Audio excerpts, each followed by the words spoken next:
right, so are you ready for this one? These are the 5 things, or I guess the 5 areas that appliance repair business owners should look at and control before they hire a CSR, okay? So a common mistake we see a lot of appliance repair business owners making, especially the ones we advise, is they're hiring customer service representatives or CSRs too early. So the assumption might be that hiring someone to answer the phone calls will free up the owner's time and it's going to reduce all this stress. Now, while it can do that, in reality, hiring a CSR without the proper systems in place first will actually create more confusion for you. So let me explain that if you don't know. If you haven't developed systems, then other variables start falling apart in your business. For example, you'll have more customer complaints along with more scheduling problems if they're not trained on how to do it. And it will result in more lost revenue in the long run. Now, why is that? It's because you're trying to train from your memory instead of hoping, or maybe you're even hoping that things will work themselves out, instead of training from a system, a training system. So the truth is that a CSR can really only perform as effectively as the systems that are supporting them. Does that make sense? So a CSR without systems is sort of like a GPS with no map. They might be smart and hardworking and even motivated, but they still cannot consistently get people to where they need to go because there's no defined route for them to follow. So before hiring, you as the business owner, you have to invest time into establishing clear procedures, and you have to establish what your expectations are down the line, even to the performance metrics you expect them to hit. So the objective for you isn't to just simply have someone come in, work for us, and answer the phone, but to simultaneously create a consistent customer experience that can be replicated and even repeated regardless of who is handling the call. So your training should have anybody able to do that. It's just the same process every time. So if it can be repeated, it can be systematized and it can be delegated, right? So I'll do another video on delegation later, but these are the following 5 areas I believe you need to fully or have fully developed before bringing a CSR into the business to maximize your success and to create more freedom and success in the process, I guess. So number 1 is a call handling process. Now, why does a call handling process matter? The first time a customer calls your business is often the very first interaction that they've had with your company. So if they have a poor first experience or a first impression, that can reduce your booking rates and create a lot of misunderstandings and unfortunately damage the customer's confidence and trust in your business. So you are probably in the habit of just answering the calls every time, right? You do that like instinctively because you possess years of experience answering every call. So a new CSR doesn't have that advantage that you do. They need to know exactly what you want them to say, and then they refine it and polish it as the workday is complete, as they go on. So what then should be defined for the success or for their success? And it's simple. You already have most of it. You just got to write it down. You need a standard operating procedure that follows a clear guideline, like greeting the customer, gathering their information, gathering the appliance information, identifying and articulating the problem, knowing if they're in your service area, explaining the service call, the appointment scheduling, the parts handling, confirming the expectations. It's a guided process for the customer from the first time they call to payment. So a quick question you got to ask is, can a new employee follow a written process and successfully book a call without requiring your assistance all the time? If not, then the process isn't ready yet. You figure out why they can't, then you have to build that, and then you're ready, right? So number 2 is make more scheduling rules. So why does this matter? If a CSR they control the workflow coming into the business.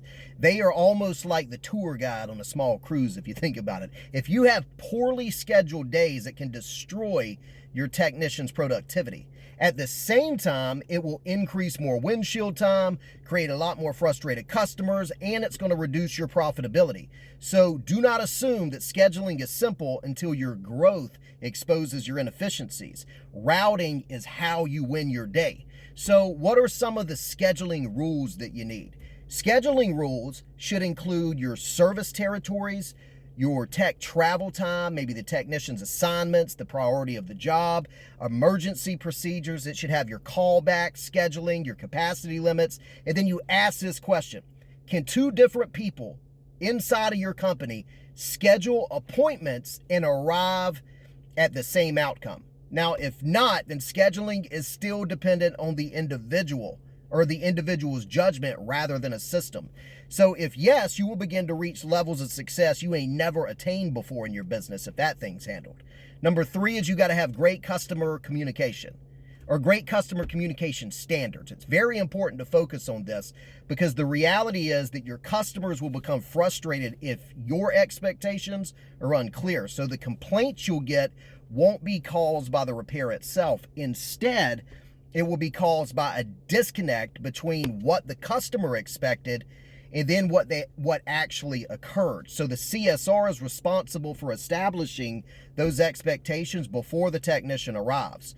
You handle all the objections and you explain the money and the process, all of it, so it's clear at the first phone call. You set clear expectations and then you take control from that point. So what does the customer need?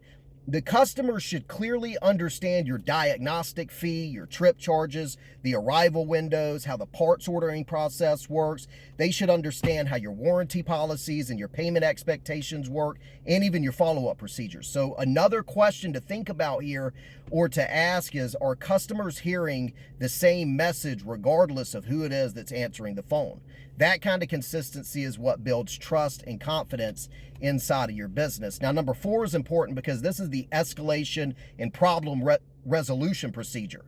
Every service business encounters difficult situations. So, for example, the only time my office can escalate to me is fire, flood, blood, or possible bad review. Other than that, they have and possess everything else. There's been no stone unturned or untrained, and we constantly show them how to make better decisions, right? Because the better your team makes the decisions, the less you have to make the decisions. The more time you have to focus on building and developing assets. So, for example, this may include your upset customers, what happens when you have delayed parts or missed appointments, what happens with callbacks or warranty disputes, or maybe the technician makes a mistake. I assure you this, without a clear guideline, a CSR for your company may either promise way too much or they're going to escalate every issue to you because they don't know how to make their own decision. You have to make a decision tree for them so they know how to do it and train until it becomes common sense, like 3rd grade level decisions. That's the secret. If not, then both of those outcomes, man, they're going to create a lot more problems for you and cost you a lot more money. So think about what they need here or what your CSR should know. Do they know what they can approve? Right? Do they know what they can offer? Do they know what requires management involvement? How do they know how complaints are documented and the expected response times? These are all the nuances. So a good question is, can the CSR confidently handle routine issues without involving me as the owner? If not, the business owner remains dependent on you for daily operations. So where can you put these answers and then train your CSR to find them without asking you? If you accomplish this, then freedom is your reward. So number 5 is you got to have the correct KPIs, the performance metrics, and accountability. This is your control center. So you can't hire a CSR and never define success. What does success look like? What's the destination of success to where they're heading to? Do they even know what it looks like? Or do they know when they reach it? If they don't know what a win looks like, unfortunately, as a result, they will rely on feelings rather than data. So the problem is that intuition becomes less reliable as your business grows. So what metrics do you need to track? These are the recommended KPIs. I say you need your booking rate, your missed call percentage, you need your average order value, you need your customer reviews, the cancellation rates, like callback percentages, revenue per book job. You have to be able to answer this question. How will you know whether the CSR is improving the business? If success cannot be measured, it cannot be managed. It's so crucial. You got to create a dashboard and then track the data to create the success. So in conclusion, I would say a CSR should never be viewed as someone who simply answers the phones. They are the gatekeeper of the customer experience. They're the coordinator of the technician schedule and one of the most influential positions inside of your company. So before you go hiring a CSR, you as the appliance repair business owner should first gain control of call handling processes, all of your scheduling rules, the customer communication standards you expect, the escalation procedures, and the performance metrics. So businesses that establish these systems first are typically experience a way smoother onboarding process. They'll have a lot higher customer satisfaction rates and more improved efficiency and greater stability and scalability. So you're not trying to hire someone to answer the phone. Your job is to build a system that delivers consistent customer experiences regardless of who answers it. Does that make sense? I hope that helps you with your CSR and customer service representatives before you hire them.